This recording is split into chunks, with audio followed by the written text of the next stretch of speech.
was a navy that commenced with one ship, fought its war, and ended with one ship, and even she was sold.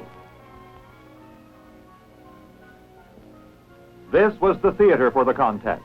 13 colonies, nearly 3 million people. Since the western wilderness was a barrier, the sea was the major highway between the colonies and the outside world. In the long coastline were many harbors. Only 3 million people, but they could build ships. Timber grew down to the water's edge. Every small river had its shipyard. They were to fight the most powerful navy afloat.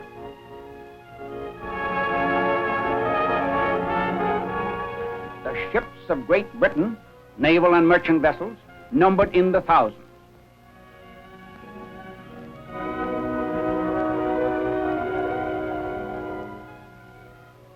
But the 13 colonies had many ships also. The northern colonies produced lumber, grain, and fish, which England forced the colonists to channel through her ports. The Maine and New Hampshire forests grew large pines, which were the principal source of supply for the larger masts of the Royal Navy. The war cut off this supply. From the southern colonies came the prized tobacco and indigo. Before the war, American merchantmen made the sugar run. They swapped their lumber, fish, and grain in the West Indies for sugar and molasses, which were exchanged in England for woolens, hardware, and manufactured goods. Once at sea, any strange sail might prove an enemy. So most merchant ships of the colonies were armed with guns. Every foremost sailor had to reef, hand, and steer, and stand ready with pike or cutlass to repel boarders. So, in the year 1775, the American merchant seaman was better trained to fight at sea than the American farmer to fight on land. These were the adversaries, and these were the ships. Control of the sea helped decide the war. What spark set off the conflict? George III, after defeating the French at Quebec, found his empire greatly enlarged, but as a result of the war, he had a huge national debt. To administer this empire, protect it, and pay this debt, taxes were levied on the colonists without their consent. Accustomed to independence in most matters, the colonists objected. There followed the sugar tax, the Stamp Act, and revolt. British warships were surprised and burned. Boston had its Tea Party. So did Philadelphia, Annapolis, and Eatonton in North Carolina. It was the need for gunpowder that shaped the early course of the war. To seize the colonists' powder stored at Concord, the British, in April 1775, marched through Lexington to Concord Bridge. But Paul Revere rode ahead.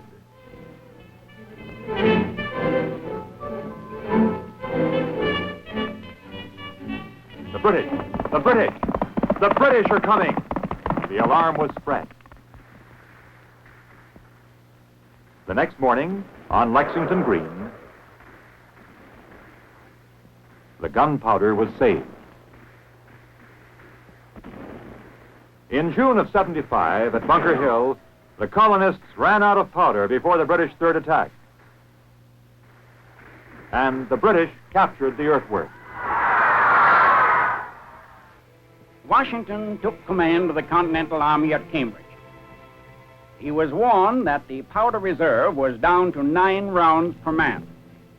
At this, the general did not utter a word for half an hour. The American armies encircled the British, who were being supplied by sea. General Washington planned to capture those supplies, particularly the powder.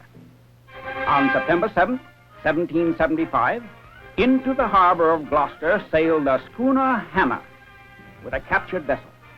The Hannah, the first ship commissioned by Washington, can be called the first man-of-war of the American Navy. And then more vessels were equipped for Washington's fleet. fishing schooners with 4 to 6 guns manned by crews out of the Army, by a sailor regiment from Marblehead. 35 prizes they captured. Captain John Manley in the schooner Lee took the Nancy, carrying 2,000 muskets, 30,000 round shot, over 30 tons of musket shot, several barrels of gunpowder, 100,000 flints, and a 10,000-pound brass mortar for that waiting army of Washington outside of Boston. Munitions that would have taken the colonies 18 months to manufacture. October 13th, 1775, was the birthday of the American Navy. On that day in Philadelphia, Congress authorized the purchase, equipping, and manning of vessels to capture military stores, mainly gunpowder. The Naval Committee drew plans for the Continental Navy. The sides of the merchantman Alfred were to be pierced for 24 guns. To Philadelphia from the colonies came other trading vessels, an odd assortment, the Columbus and the Andrea Doria, the Wasp, the Cabot, the Fly, and the Hornet, and from Rhode Island, the Providence. From Newport, she carried the commander-in-chief of the fleet, Commodore Esek Hopkins, and Esek's son, John, Abraham Whipple, Dudley Saltonstall, Nicholas Biddle from Philadelphia. These were some of the vessel's commanders. First lieutenant of the Alfred was John Paul Jones. Events came fast in Philadelphia. At the Tun Tavern, the Marine Corps, founded November 10, 1775, began its recruiting.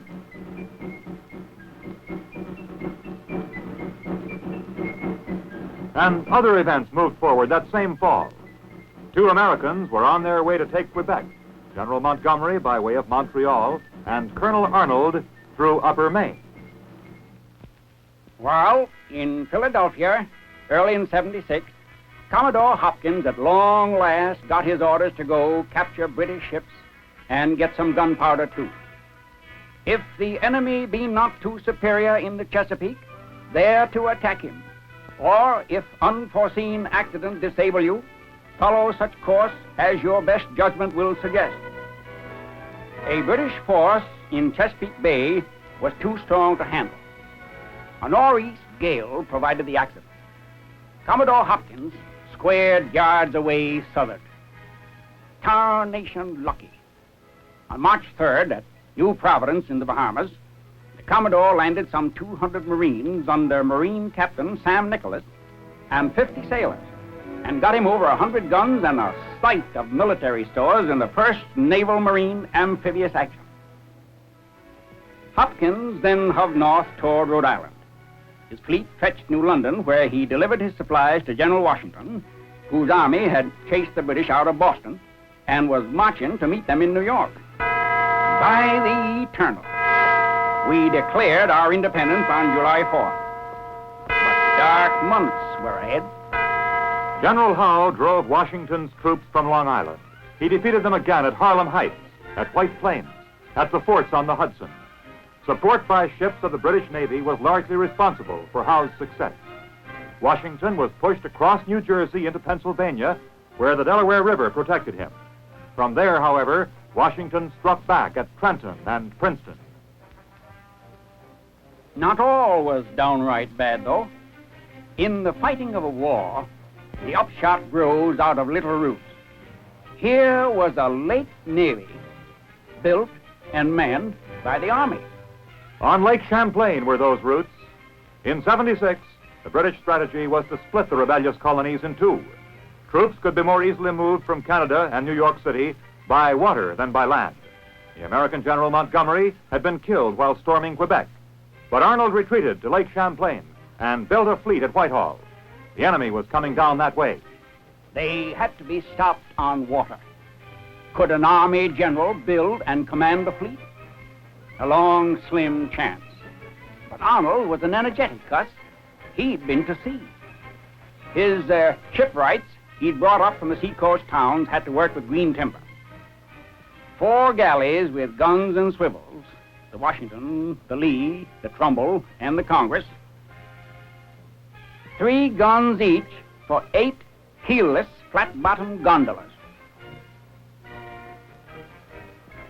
one sloop, the Enterprise, and two schooners, the Royal Savage, left on the lake the year previous by the British, and the Revenge. And out on the lake they went to make their fight. On the 11th of October in 76, near heavily wooded Valcour Island, there was a fight that helped decide the entire war. Carrying out their plan of invasion, the British came down from the north stronger than expected.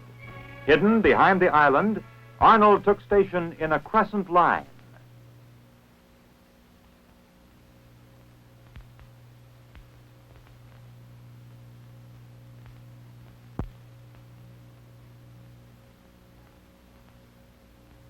And the British sailed by unsuspecting. Their full-rigged ship, the Inflexible, alone could sweep Arnold from that bay. The British then hauled about, and the fight was on.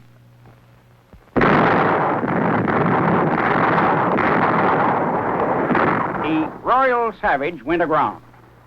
The Americans tried to get her off and couldn't. The British took her, tried to get her off and couldn't. They burned her. The Americans were in trouble. The hustle of hitting out now showed up. Some of the balls did not match the gun. Crews, green crews, fumbled at their stations. Arnold, in the Congress, aimed the guns himself. The New York lost her officers. The Spitfire's guns were knocked from their mounts.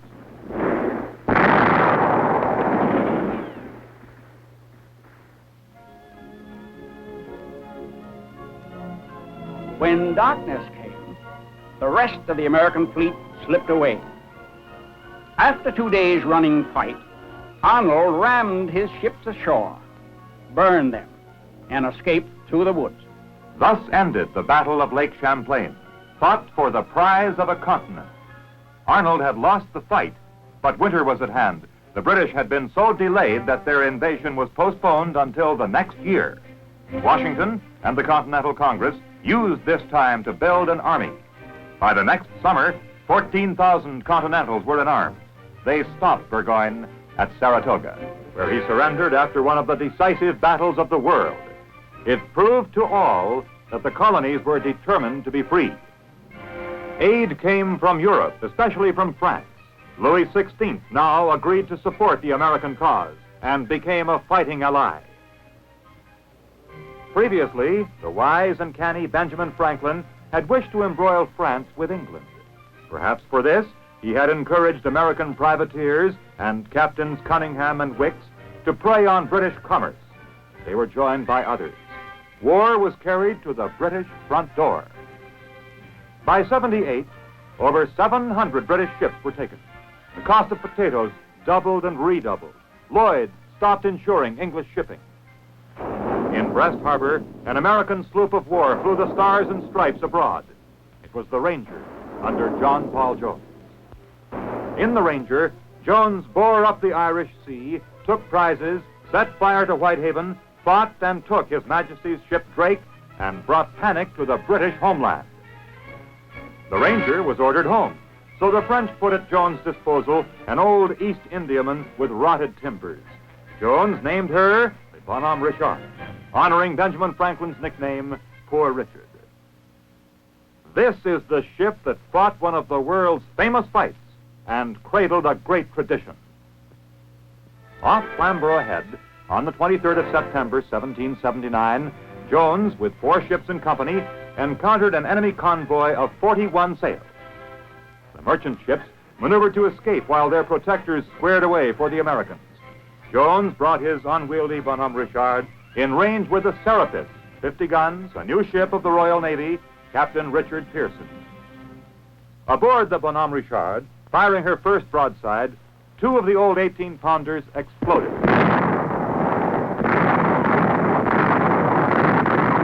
One by one, the Bonhomme Richard's guns went out as shots smashed in her rotted sides.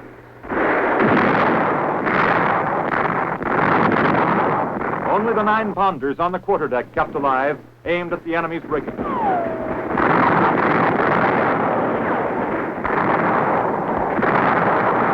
On the Bonhomme Richard, a gunner rushing to strike the colors, and thus give up, was blocked by Jones. From the Serapis, have you struck? Have you struck?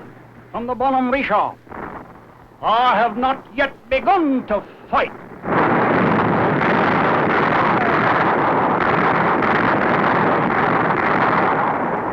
Skeleton ship, fire near the magazine, fleets gaining fast, guns being abandoned.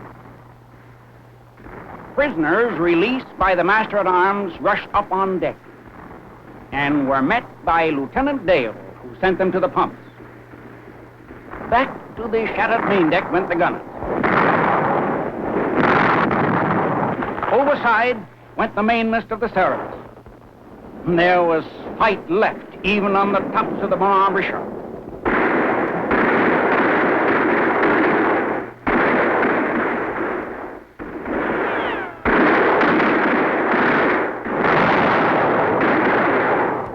Captain Pearson struck at 10:30. So fought the indomitable little American, John Paul Jones, a true captain of an infant navy. Meanwhile, in America, the war went on. General Howe, instead of joining Burgoyne in 77, attacked Philadelphia. Washington tried to stop the British Army at the Battle of Brandywine and to halt the British fleet by forts in the Delaware. But Howe took Philadelphia and settled down comfortably, while Washington encamped outside the city during the bitter winter at Valley Forge. The French recognized the American cause in 1778, February 6th. The next summer, the British, now under General Clinton, headed back to New York. Why? He had heard that the powerful French fleet under Admiral d'Estaing was bound for America. At Philadelphia, he would be bottled up. Washington nearly defeated Clinton at Monmouth, but could not block him from New York. In July, Admiral d'Estaing, with his French fleet, arrived off New York. But d'Estaing was too cautious to cross the bar at Sandy Hook. He later lay siege to Newport and then tried to take Savannah. Both failures. In July 1780, General Rochambeau and 5,000 French troops landed in Newport with 7 ships of the line. On the 21st of May, 1781, Washington called General Rochambeau for a council of war at Wethersfield, Connecticut. Said General Washington, "Naval superiority is the pivot upon which everything turns."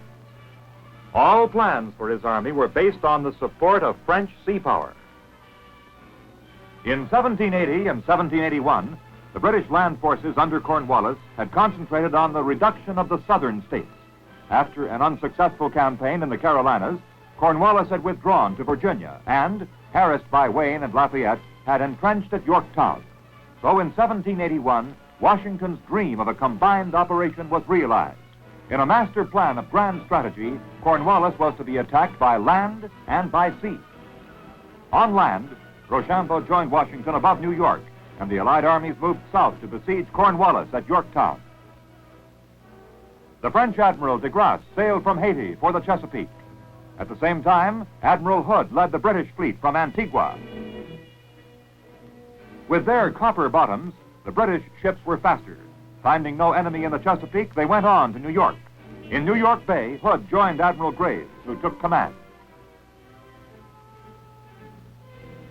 They returned to relieve Cornwallis and found the French waiting for them inside the entrance of the bay. The outnumbered British missed their golden chance. They did not fall on the French van as it emerged. The fleets closed to fight ship to ship. The British made the tactical mistake of coming into battle successively instead of all at once. Night broke off the action. The next day, the two fleets were becalmed, but 2 days later, the French took advantage of a favorable wind and sailed northward for the Chesapeake, 100 miles away. There, the fleet of de Barras joined them from Newport. For the moment, the Allies had control